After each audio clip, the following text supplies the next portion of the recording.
What's up, babe? Literally, just barged into my room like that. This is my house. Yes, I am. I'm stepping up. Come here. Mom said she jáde nsìn. Ìwọ náà fẹ́ jáde every minute call enule. Àti ya jáde gan mo pa to ni pé wait let me come and say. You boy, calm down. Nbo lo lọ. Where you going? I want to see my friends. Ọ̀rẹ́ ọkùnrin àbí ọ̀rẹ́ obìnrin? Ọ̀rẹ́ lọ́rẹ́ ń jẹ́. Lọ́rẹ́ ọkùnrin mo de lọ́rẹ́ obìnrin. Máa ti kìlọ̀ fún ẹ. Àwọn boys ní iPhone 6, iPhone 7. Wọ́n ní nǹkan tó lè fi tọ́jú ẹ. Kí ló ń wá kiri tí mi ò fún ẹ?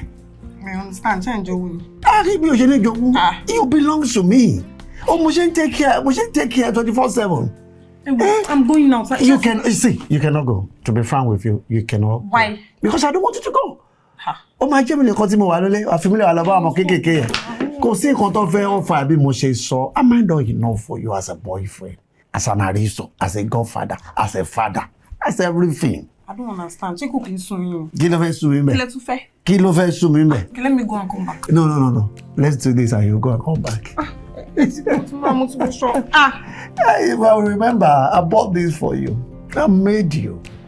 Owó mi ló ń yàn lára ẹ. Mo nǹkan yẹn, mo ń dúró de ijọ́. Tẹ́ máa mú ring wá báyìí, máa ṣe proposal. Will you marry me? Ẹ máa fẹ́ mi lé mọ́ mi lórí. Ìyẹn kọ́ dìgbà yẹn.